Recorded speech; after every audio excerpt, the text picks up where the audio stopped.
Catalans had been reffed like this last week, Leeds would have beaten them. Good to see Saints stand up to them and eventually cut loose. Catalan must have done Wigan a favour, though, as it's difficult to see Saints not carrying some absentees or injuries next week. They also achieved their aim of making it to lose everybody's favourite French team. some good ones in there from Mike. I love the brackets around the and unnaturally. That made me chuckle when I was putting the rundown together. The fact that the worst Catalan Dragons player on paper was the one Catalan Dragons player to make the stats roundup kind of shows how bad a performance this was by the Catalan Dragons.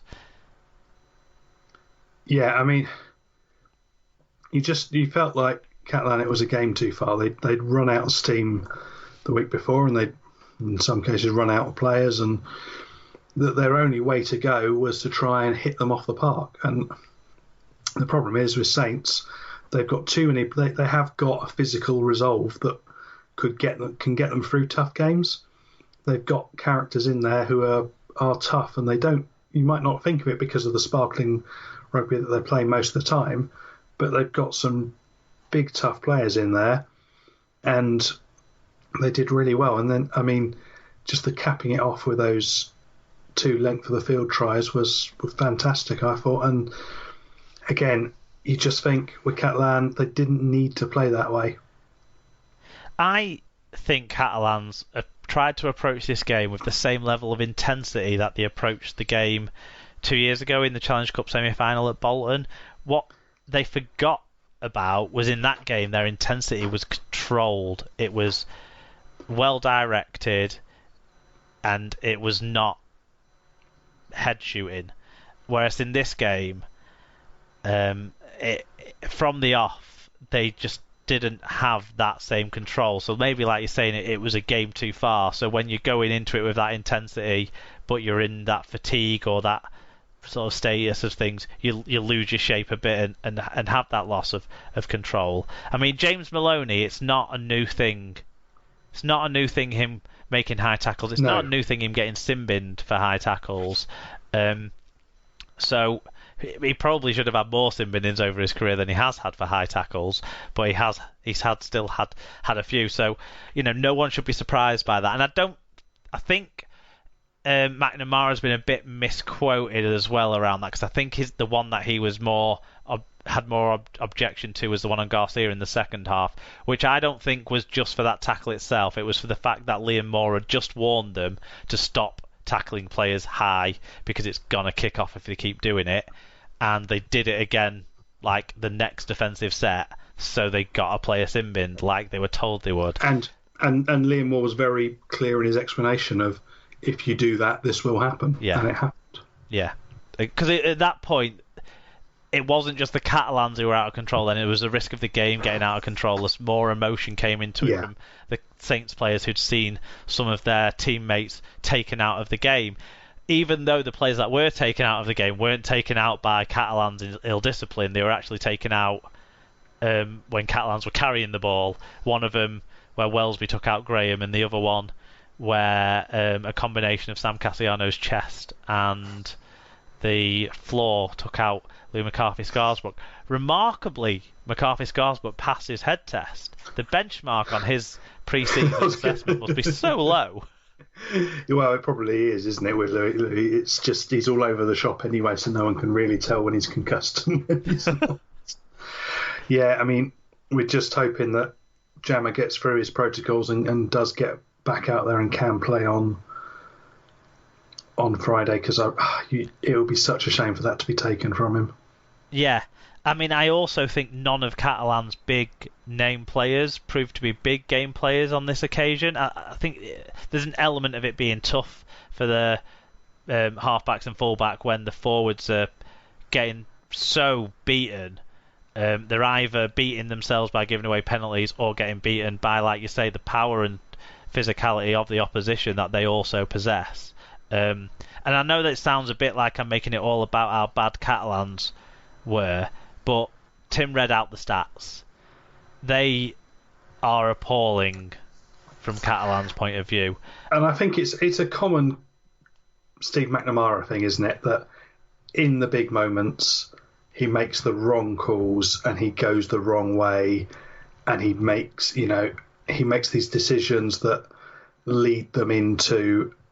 He's done it throughout his career. It's not just here. He leads them into bad decisions and just misjudges the situation. I mean, Brett Ferris at hooker, for example. Yeah, he's made bad decisions in his career, don't get me wrong, but I feel it's a bit harsh to pin this on him, because I think he's set them up with a game plan to go out there with intensity. And to be honest, it was quite enjoyable, the physicality. It was just, the problem was, it was going over the top. And then they lost everything because of that. They lost players, they lost their composure, they lost any competitiveness on the scoreboard. And Saints played some beautiful stuff as well. I mean, the hands from Zeb Taylor for the Lachlan Coote try in the first half were just fantastic. Yeah, I mean, there were so many tries. There's too many tries to talk about, really. But, I mean, the first Nagama try was really enjoyable. That was, I mean, the Roby try where he just made that. Well, not his try. I can't remember which one it was, but where he just did that absolute classic dummy to create the space, and then put. I think, was it Nagama? He put through. Anyway, it was just James Roby doing James Roby things. Why, for me, he's still Dream Team hooker level. Then you had later on, you had Samkins making that error, which led to the Coote try. That was harsh because Wellesby touched that ball first. It's momentum, though, isn't it? It's when those sorts of things go with you when you're doing well, and they go against you when you're completely doing badly. Yeah, and it had no impact on the eventuality of things. And the luck favours the people that are on top, and St Helens were hugely on top. And one of the things I wrote down as well, as we sort of touched on, was I did think that Liam Moore had a very solid game, and I think he kept the lid on this situation very well, and he controlled the emotion fantastically. I think he actually did well to stop this degenerating further, and by being firm but clear, he set a line, and once that line was crossed, he did something about it. Yeah, and I think he did the Ben Thaler use of humour thing better than Ben Thaler does it, because Ben Thaler seems to do it in a way that sounds condescending sometimes, but Liam Moore kind of just diffused a situation where the Catalan players were getting annoyed when they shouldn't have been getting annoyed, sort of thing. In sort of towards the end of the second half, weren't it? And I think he was really good, Liam Moore in this game. Yeah, and those two length of the field runs from Nagama first, and then the even better one from Regan Grace to follow it. I mean, they were fantastic, and they need to go into that highlight reel that both of them have got, which is already 10 minutes each. Yeah, it was the James Bentley try, wasn't it, that Roby yes, did the setup for? But I think the Lachlan Coote try with the hands from Teo was my favourite try of the game, personally. But yeah, both the tries in the first half that that St Helens scored were brilliant play. Definitely, yeah. I don't. It's hard to say much more about that one, other than Saints had a real good setup for going into next week from this. But we'll talk a bit more about next week later.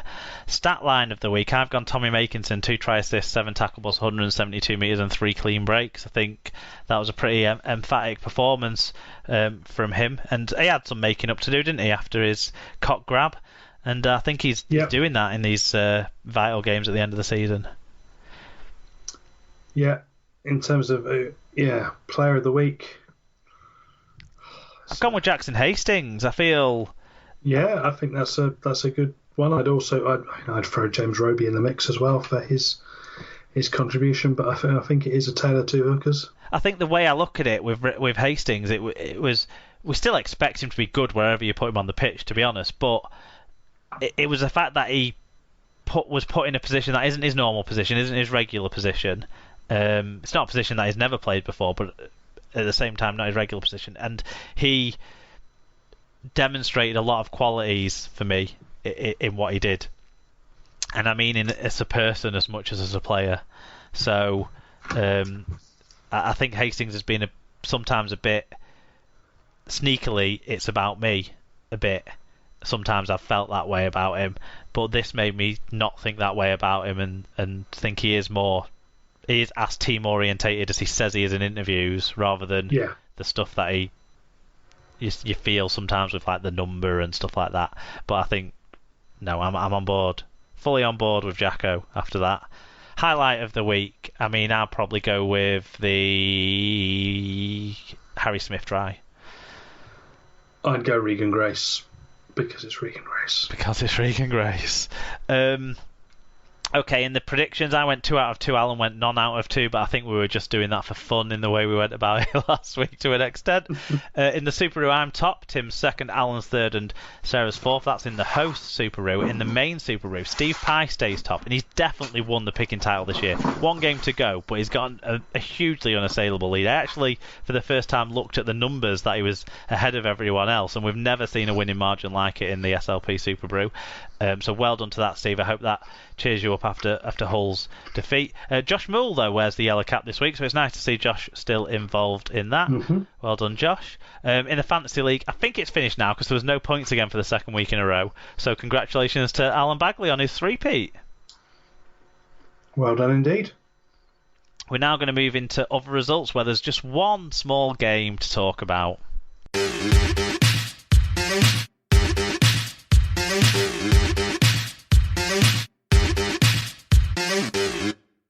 So now into the other results section, and it was game 3 of this year's State of Origin, and it finished Queensland 20, New South Wales 14, in front of, what was it, about 60,000 fans? Yeah, it was around 50,000, I think, but it was the highest crowd in the world for any event since Movid. Since COVID in March. Movid. Isn't that now, isn't it? Because we're now in Movember. Is that what? Have you got Movember on the brain? No, I was just trying to say the words March and COVID and got them mixed up because people make mistakes, Tim. So do referees. It should be, there we go. So, yeah, I mean, what a game to end this series this was. We had lots of fan views on this one, as you'd expect.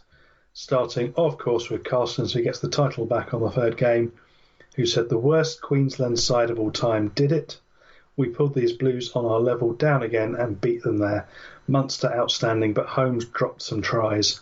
Queenslander.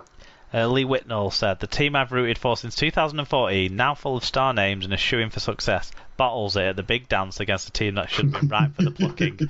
Why does this feel all so familiar? That's that. If we still did fan view of the week, that would win. Yeah. PRB the Vikings says a close game, but Queensland always had the edge. A good game to watch, definitely was.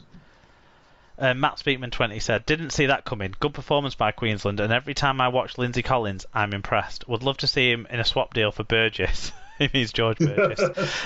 Papali, great as usual. I mean, this game was the first time of the 3 games that it felt like State of Origin. It makes you realise what a full house does. After all this time, we know what crowds are and what they had, but when we've missed them for this long, and we've seen the kind of crowds build in Australia, haven't we? But the intensity on the field was Origin intensity, which it hadn't been definitely for the last 2 games. And it was that baying mob that you get in Queensland, that feeling, and it was accentuated even more this year because of the ban on interstate travel. So there was so few. I mean, even normally in Queensland, it's probably 70-30, but it was probably 95-5 because there were just so few. Yeah, there were Blues in the crowd that stood out, but that's because they were wearing a blue t-shirt and a sea of maroon.